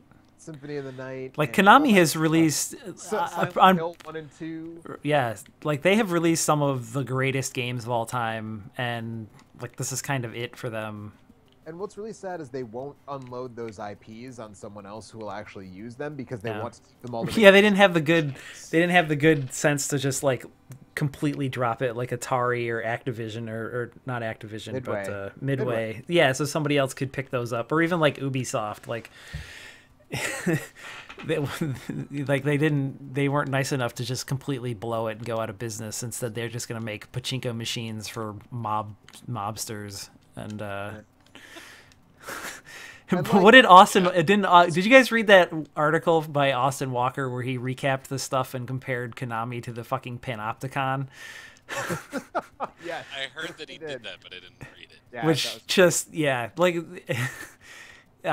but yeah, it definitely sounds like a miserable place to work and have anything to to be And they have associated all with of it anyway. Hudson's IPs too. So like new Bomberman, fuck you, you're not getting that. Oh yeah, Yeah. they have for a while. I don't know. I see. Bomberman- Don't you see like a Bomberman, future where that stuff all comes out in like horrible mobile versions? God. Bomberman Act Zero was a Konami jam. The horrible, like, realistic Bomberman game that they did for Xbox. That Yeah, Maybe I'm not sad that they're going away. Well, see, but I'm sad they're taking their IPs with them. Like, Yeah. that's the the thing. It's like, been if- it's been a while since Konami did anything good though. So You know, name me a Metal Gear Konami Solid IP that really Soccer, needs is another that sequel. needs? I don't know about. Well, like you know, like where you're really like, man, I sure would love it if there was another Contra. Yeah, there've been some pretty shitty Contra games. There have, but you liked the last one more than I did. I guess so. I didn't even think you counted that one. Also, that was by Arc Systems work, wasn't it? I don't Or need a new Public Contra. I would be fine if somebody made a new game in the style of Contra. That's true, but nobody That's does. what I'm kind of saying. You know, like nobody does yet, but you know, give it a year or two, and there'll be a Kickstarter. Or something. Yeah, it's gonna happen. I mean, we got like the ideal updated version of Mega Man with Shovel Knight, and so I would love to see somebody do something similar to that with like in a Contra vein. I mean, I guess that we got like the Contra Monster Hunter with what's it called there, Mercenary Kings, but that game's just not that game. That game's not that good. So It The looks pacing nice of though. that game It is does- way more does similar look really to good. Metal Slug than it is to Contra. all right, yeah, that's true. Just But- as an aside, since you mentioned it, speaking of, somebody mentioned it earlier, the Mega Man Legacy Collection. Yeah. Oh yeah. I picked that up and it looks real nice. Man, I am fucking terrible at Mega Man. That's what they're I've seen. not I easy have not games. played it in so long that, well, I was probably not helped by having played it directly after playing N++, while I was waiting for it to download. So they could not be more different in their, physics simulations. That is the exact reaction I've seen from a ton of people who are like, I am so bad at Mega Man 1. Yeah, that was literally what it was. I was trying to play Mega Man 1 It's like, is oof. It's a tough game. yeah, it's Unforgivable. probably the hardest one of those early It's Mega Mans. there's not even a question. It's Yeah. absolutely the hardest one. Yeah, it can be really hard just to progress past the first couple of screens if you pick the wrong boss like right off the bat. Yeah, it's Yeah, that was actually my quandary was I was like, I fired it up and was like, should I start with 1 and work my way through? Or should I just go right to Mega Man 2? Because, oh my God. Yes. The answer to that question is yes. you just go to I'm just really happy because this compilation has people finally realizing that the shittiest Mega Man NES game is 4 and not one of the later ones. 5. It's totally 5 fine. is totally an okay game.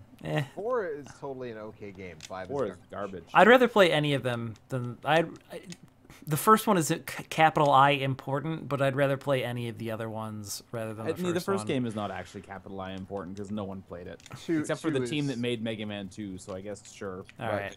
I played it back in the day.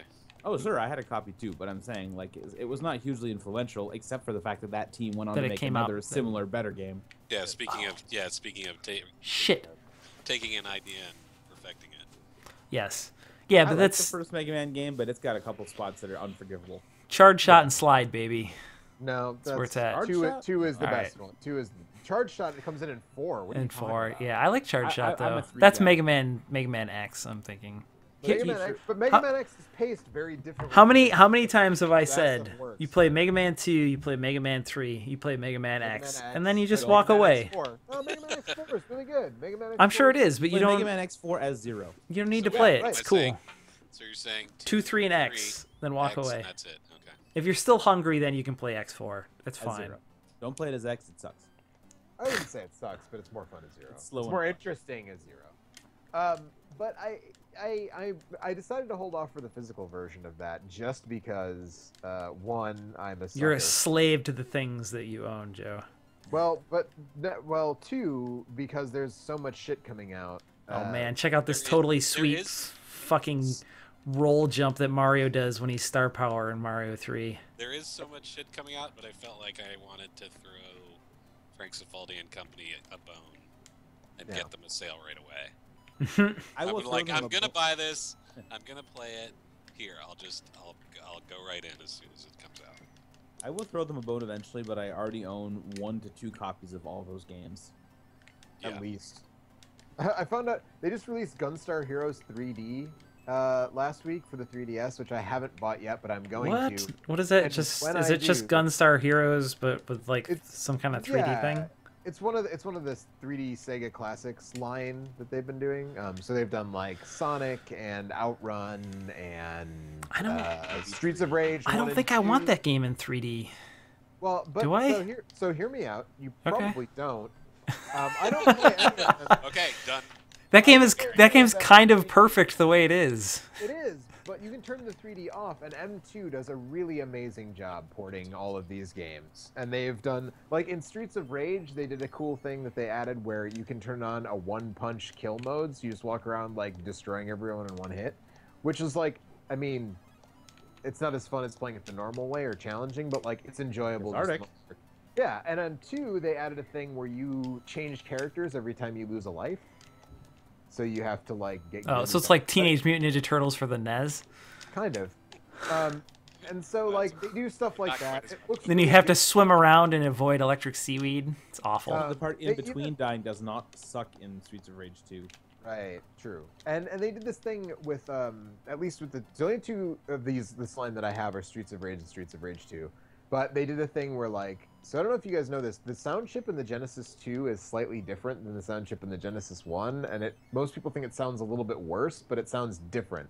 And so in the options menu in these games, you can switch between the PSG 1 and PSG 2 chip to just hear the difference. God bless you, you M2. can- You can change between the US version and the Japanese version, which is not a great deal of difference, as we discussed in the past. In Streets of Rage 2, you get Camel Toe Blaze. If you in the Japanese version, when she jump kicks, she opens her legs, and there's a gratuitous, totally unnecessary panty shot. And so there's stuff like the voice samples are different in the Japanese version. So like there's a lot of care being applied to these. And also, while I did determine that I own 1, 2, 3, 4 copies of Gunstar Heroes at the moment, I don't really own one that's specifically portable. I guess no, it's not a PS1 classic. Don't It's you have a actually the one that I Nomad? have. I don't have a Nomad. The one on my PS3, I was thinking for a minute the one on my PS3 would technically be, I could put on my PSP, but I don't think I can. I don't think it was like a cross-buy or portable thing. So so when I get it on 3DS, it'll be the only portable version that I have of Gunstar Heroes. So I feel fine about that. But yeah, I have it on Genesis, Wii, PC, PS3, and then I'll have it on 3DS. I think at least one of those is superfluous. It is, but there's. So I got the Virtual Console version as soon as it came out. I got the PS3 version on like a sale where it was like $1, and at that time, I had my Wii and my PS3 were hooked up to different televisions. So it was like $1, so I grabbed it. And the PC version was part of that bundle with all those other Genesis games, and it was on sale for like $4 for like 60 Genesis games or whatever, and it just is like one of the ones that's included. So, and then I got a Genesis copy because I felt like I had to get a Genesis copy. So at MagFest, I was like, oh, I should probably have an actual cart of this. So there you go. That's how I have that's how I came across all my copies of Gunstar Heroes. That's a lot of copies of Gunstar Heroes. All right, are we gonna? Is anybody got anything else that they wanna? I mean, I could just sit here and play Mario 3. I'm gonna say I finished Volume. Oh yeah, yeah. You were telling me Speaking about of that. Metal Gear stuff, yeah. Volume's real good. Is I it? really like it. Does Yeah, the the does the only- story the go only- like interesting places like Thomas Was Alone did? It kind of does. It's kind of a. So I don't know how much anybody knows about it, but part of it is it's a retelling in a Oh, way of Robin Hood, right. but it takes place in the far future. So there's commentary about sort of the Like distribution of wealth and that kind of distribution of wealth, but more specifically the sort of oligarchical tendencies that are sort of going on now, stuff. Okay. as well as like streaming culture and internet celebrity and that sort of thing. It seemed like two strange things to mix It's together. very, But it's very weird. Has anybody been watching the chat? Sorry, I hate to interrupt, but it just occurred to me. Yeah, I We've been have, for an hour and a half. I am and- not. oops, I didn't notice that Y Y had started chatting at some point. AY signal AY.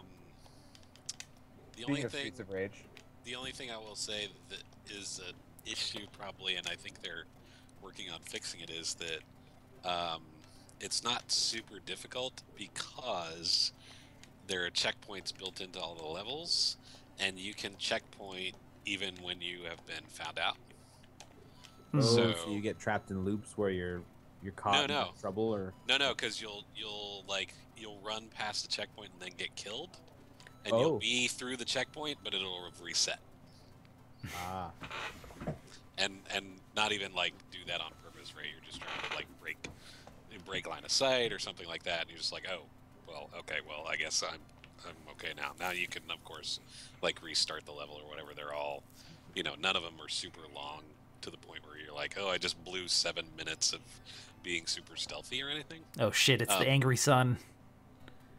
fucking you know angry. what you did, Eric. I didn't do anything. You know. No, leave me alone. But I think it plays really well.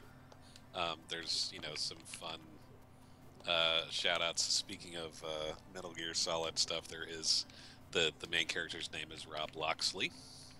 For those that know their Robin Hood mythology, and there is one of the guy that plays that is the narrator in Thomas Was Alone is the AI that is sort of running the simulations that you're in this, and so he's talking to you, and one of the things he says after you get cacked in the game is he goes, Rob, which I just bust out laughing when it happens. So.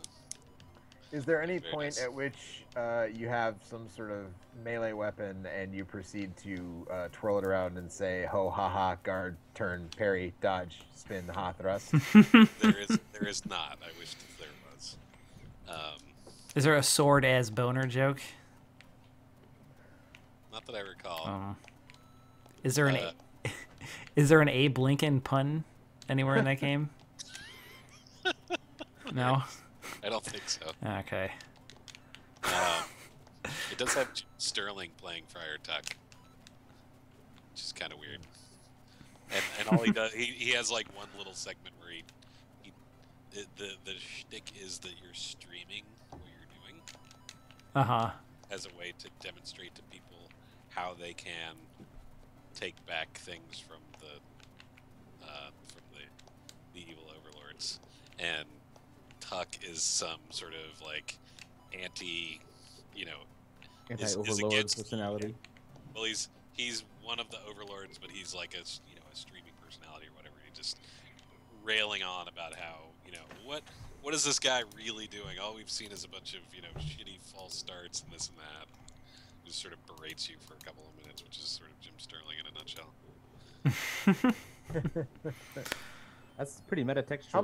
How much was it? Yeah, It's like $20. I think it was on sale for like 15 or 16 or I something think like I paid that. $15. Yeah. But Um, seems good, but and it seems like so- something I'm gonna wait until. Yeah, I mean, Yeah, maybe I I'll grab played that, through it in yeah. a couple hours. There is a timer on every level, and there are leaderboards for every level.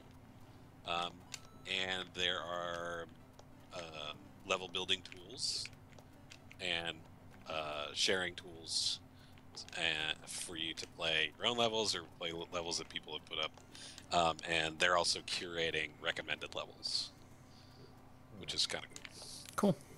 Sounds yeah. interesting, but there's just so many games. Like There are so many games. It's just more a matter of, hey, stick this in your wish list and keep an eye buy out it for and it. never play it. Sounds like something I'd do. I'm not saying do that. Yeah. I'm saying you should. Yeah, buy it. I just got I got Not a Hero on sale. I haven't even played it yet. So, Actually, if you'll indulge me for a second, one wish list game that I did eventually buy and play a little bit of recently, which I think Eric has played some of, is Full Bore.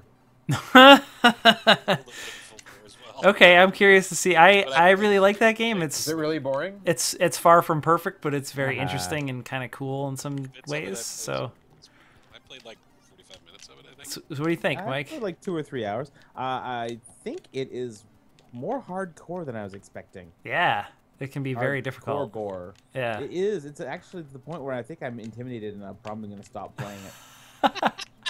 Because I'm running around all these environments and I'm just like, either I'm too stupid to figure out the puzzle in this section or there's some reason why I can't do something just yet, but I can't tell what the answer is.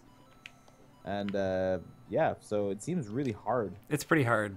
I keep getting myself stuck into these loops where it's like, I guess I just need to like go back in time to a checkpoint way earlier because apparently I'm trapped in this region and like there's no way for me to get this gem right now and actually get out. Yeah, the map is kind of huge actually, and it can be kind of difficult to figure out where you need to be at a certain time. Yeah, and some of the like challenges or some of the puzzles are just really fucking difficult. Like, do you eventually get more abilities? Is this like a Metroid-like game? I think you do get more stuff than you start with, and you might also like there's stuff that you can do that you might not know you can do. I don't know. I know If that I can makes any stomp the sense. ground, and I turned can it's been like 2 years since I played that game, but it's actually there's quite a bit more to it than you would expect considering it was like a $5 game. Mhm. Yeah. It's adorable. It's very big. It's very devious. Mhm. And I went through one set piece section that I thought was actually really cool, where you're riding the drill down. Mhm. Yeah. And I would love to get to more parts like that, but I'm getting a little discouraged by just Yeah. how vast and difficult I'm finding it. It's actually it's so big that it's kind of like almost hard to use an FAQ to even figure out like where you should be going next and stuff like that. There is, I think, let's say I used like a map online maybe to help me out with a lot of that stuff, just like to keep me from getting lost and sort of give me some direction. But I think that like 14-year-old me would have found this game and played it for like 40 hours, and it would have become a cult favorite that I kept calling back to every time we did drafts or whatever. You meant like, was Mike talking about full bore again? Jesus Christ. yeah. But instead, that's just going to be Cybernator and UN Squadron. So Yeah. Yeah, that game it's very interesting. It's cool. And it's one of those like lesser known indie games, so it's kind of lost in the shuffle a little bit. it's just a victim of the infinite games of Steam problem. Yeah. Where like this is a cool game, and if I had bought it 10 years ago when I didn't just cycle through games every 15 minutes, I probably would have given it a better shake. I've already played like maybe 3 hours, which is, That's pretty good. it's not nothing, but I don't think I have the commitment in me to go the whole distance. I think it does like it suffers from being a little bit too big too soon, and Yeah, because there's very little hand holding. You got like Yeah. 20 minutes at the beginning where it's linear, and then they put you into this fucking huge world. And every time I just keep finding more doors to more places, and it's kind of hard to know. Like, okay, should I be heading back at some point? Like, have I done as much as I can in this part? Or yeah. Yeah, there needs to be just even if there was some kind of tool so you knew if you were kind of going in the right direction or whatever. I think there is a thing that it lets needs you like know. a Metroid Zero mission like tooltip. Say, Yeah. hey, like work your way over to here, and sure, stop and try and solve some puzzles and pick up some gems on your way there. But if you Yeah. want things to move forward, you should be heading to this Go in corner. this general direction, yeah. But definitely looks cool. Very charming. A lot of good and, puns. Yeah, I feel like I haven't gotten a whole lot of puns so far. No. I don't know. I think there was quite a few good puns in there. I don't know. Where should I warp to? Got 2 warp whistles. Where am I pretty going? partial to World 7. Let me go right to World 7. Oh, you know what? You can't go to 4, can you? I forgot about that. From where you are now, you can warp to 4 from World 1 or 2, I think. I just warped from 2 and I can't get to 4. I'm on 5, 6, or 7. You have to warp immediately to go to 2, 3, or 4. Sorry, buddy. World 7's cool. World 6 is literally cool, but it's not my favorite. Which is 7 the one with the shoe? 7 is no, that's 5. No, 5. Oh, shit, too late. Kariba's shoe, Yeah, this is the one with all the piranha plants. best power up ever. It's in the running. It's Ah, rare. It's I see what rarity. you did there. Its rarity is. Oh man, yeah, this is pretty good though. Speaking of rarity, Okay. I also picked up the rare replay thing. Speaking of old games Oh, and God. collections, I heard you weirdly have to import Yeah, some of the stuff is like it's like this is the backwards compatible version of the Xbox 360 game, so you have to download Yep. everything. Yeah, Um, right? I guess I bought it downloadable, so I just like said, Oh, you did. Yes, You had I to like download this, everything just- anyway. yeah, just downloaded all this stuff. So yeah, the Like 50 gigs. Banjo Kazooie stuff was just it's just listed as the 360 backwards Is compatible. the Perfect Dark version in that collection the Xbox 360 HD port? Yes. Yes. Yes. That was a very good version of that game. As good as that game's gonna get, I guess. Yeah. Which is pretty good. Eh. Eh. I played a whole bunch of Banjo Kazooie. Better than Perfect Dark Zero. Oh, Yeah, yeah. Faint That. praise, dude. Yeah. So is an abscess. And I played some Blast Corps because Oh man. that I was do one of those enjoy Blast Corps. N64 games that I was like, man, I wish they'd do a new version of that. Yeah, Which is just nothing. that's a great game. That was one of the so the things that pushed me over the top was Blast Corps was in it, Oh, shit. and it's all of your 360 saves are Mhm. transferable. It means you can play It's some like- Viva Pinata. Exactly that. I Yeah. transferred all my Viva Pinata stuff up to the cloud, and then brought it back down, so I could play it there. You can So, send your fudge hogs off to get beaten to death, only to be correct. resurrected so that way they can be beaten to death again. that's correct. That game is so dark. I really want to play the sequel. Yeah, I sequel hope is this will really come up good. on PC eventually. The although sequel that- is actually better than the original game because they made it not super slow. there's they made it the not. problem. It's still kind of slow, but it's not Yeah, as slow. There's more stuff to do. yeah. It's almost like yeah. the second one is almost They just- has like an overwhelmingly amount of number of things you can do, but Yeah. an overwhelming number of things to do. But it's still really good. It's yeah. I mean, one of the things you got to let go of is trying to think that you can Yeah, get like all the pinatas at a time. You just have to. There's just not enough room or ways that you can maneuver things. So you just sort of say, for the next few whatever days, hours, whatever, I'm gonna concentrate on these kinds of things. So I'll make water and grass and all this stuff, and I'll get a lot of different pinatas in that style. And then go, okay, now I'm gonna switch over. Do this other I just kept breeding elephants once I got them because they sold for a huge amount of money. yeah. That game gets real dark real fast. I found. Yep. Viva Pinata is one of like the 4 games that my girlfriend has ever been interested in enough to play it herself. Yeah, that's a great. Yeah, that and I actually think like you could make an argument that the best era of Rare was the Xbox 360 version or the Xbox 360 era, just because like the Viva So, Pinata Viva Pinatas games and are so Nuts and good, Bolts. and Nuts and Bolts is like those might be the 2 best games that Rare ever made. Like, Yeah. which seems crazy to say because they had such like a long history, but a lot of They're- Rare stuff doesn't really damn good. hold up very well. But I feel like those games might be timeless in a way a lot of their other stuff won't be. Yeah, they also did they did a thing sort of like the NES remix thing where there's like challenges that you can do Bullshit. that are sort of okay, we're gonna pull these chunks out of these levels and have you do some sort of challenge, survive the onslaught of whatever, go from this level to this level to this level. Actually, the Mega Man Legacy collection has that too. Yeah, I've heard It's like that's speed really run, cool. speed run these 5 chunks of different games, and you like run across the screen and then jump into like this like black electricity void looking thing, Oops. and you warp to the next chunk, and then you do it there, and it's just like do it as fast as you can,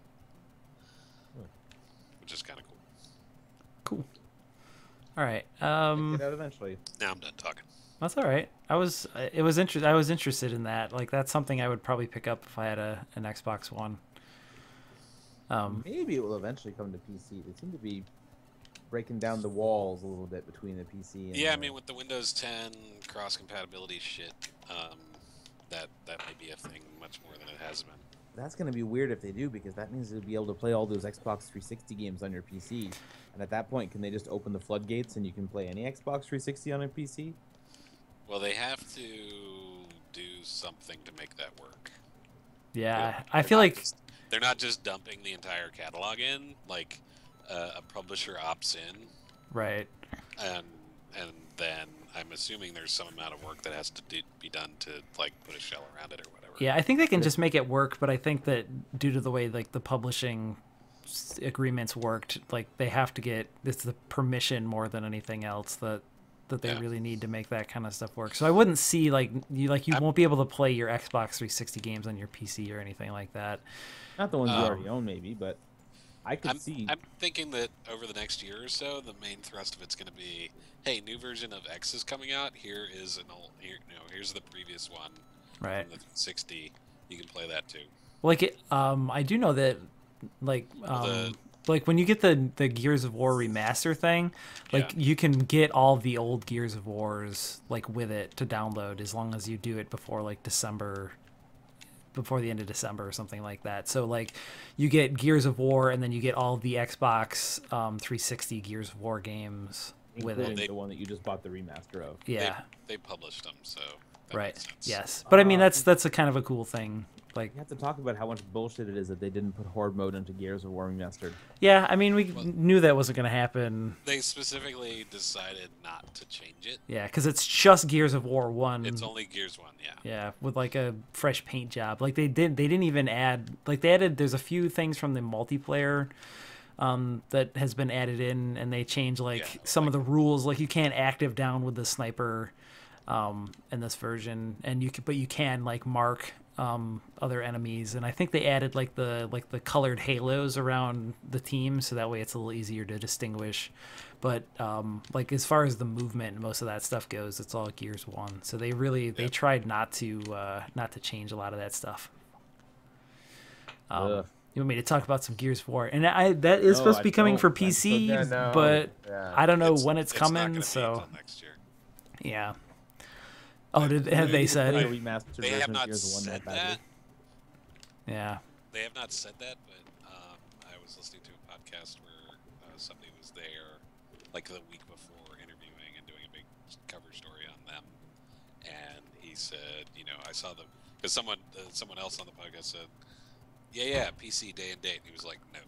Yeah, well, I knew that wasn't going to happen. He's but... like, I saw it in action. It is not ready. Okay. And they're apparently the PC version is going to be 4K. Yeah, 4K resolution, 60 frames per Insane. second across everything. Actually, all of it's 60 frames. Yeah. The Xbox One and the. Well, the Xbox One 60 frames in multiplayer, but it's 30 in campaign. Oh, that's right. Yeah. So. But a solid 30 as opposed to what? Yeah, the first one is In rough. theory.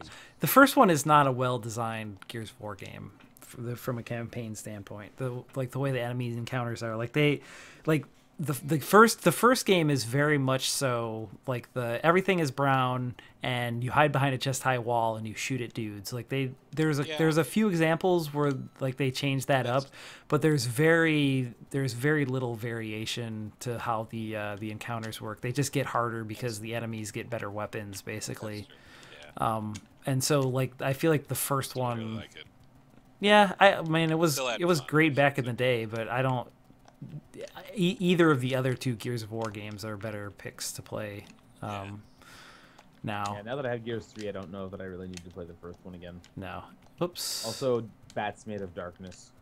Yeah. Shoot those propane tanks, man. Cool sections. Yeah. Oh. So, I don't know. Is there anything else anybody I could talk about Sunless Sea, but I think I'm just about done talking. Yeah, all right. That's pretty interesting. It would be more Yeah. interesting if somebody else had played it and we could swap some stories, but Sunless Sea. Sorry, I've been playing Oh! Curse the Necrodancer I've- with my I roguelite. have played a little bit, but it's been. I've one last thing. Kurt, did you see that there is there's a Kickstarter for Divinity Original Sin 2? I didn't realize it was a Kickstarter. Yeah. I saw a reference to Yeah, the it's thing. it's only like it's whatever 40 days. They're only looking for like $500,000, so I don't know how much of that is actually funding the game, or I mean maybe they can just make something new with the tool set that they had. But so in the new one, it seems like you can like mix and match like character races and origins and stories and things, and then like play out like scenarios where like your characters are actually incompatible with each other and have different goals, and like have like not just co-op role play but also like Like adversarial. yeah the example that they gave in the video in the demo part of the game that they showed in the little trailer was like there was a human character and there was like 3 human characters and a dwarf character, and you try to get into the city, and like one player character was a human that was from that city, so like they were able to just get in, but the dwarves in that city are like a they're a sorry, it's a problem trying to play video game and talk at the same time, but they're a the dwarves are an oppressed minority in that city, and they're not allowed in the city walls like legally at all. And so like one character is like working with the city, like so like the dwarf character sneaks into the city through these like slums that are underground, which is where all the dwarves live, and gets a bunch of quests from the dwarves to like help them steal supplies and like like to improve the lives of the dwarves and help them revolt. And then the human player character is getting quests from the city guard to help like stop the dwarves from making these raids to get supplies and stuff. And in like the way that they presented it, like the 2 characters don't necessarily know that like you don't know that the dwarves are oppressed maybe so much as it seems, because you haven't actually interacted with them, because you've had no reason to go down there. And so like you can kind of like change alliances and stuff. It just seemed like some very intriguing like role play stuff going on in that game, far beyond even the stuff in the first one. So that's a thing to keep an eye on. Yeah. Anyway. Nice. That's it. We should We out of here? Are we off the stick? I think we so, are off yeah. the stick. All right, check out all the stuff we do at onthestick.com. New same name, different game coming soon before the next time we do this again. Check that out. Wrestling podcast, all that stuff. Onthestick.com. Follow us on Twitter at onthestick. We'll talk to you next time. Bye. Ciao. Pick a box. All right. I got to do another load of laundry, so I'm gonna go. Okay. All right, bye. What are you? Does no, I anybody want to hang out on Tuesday and play Metal Gear with me on the internet? Tuesday of next week. I think, right? Is it are out you Tuesday? Playing Metal Gear. You're playing it on PC. Steam? Yeah. No, I will probably be playing. I mean, You I'll mean be like playing it on actually play it, PS4. or just talk about it with you?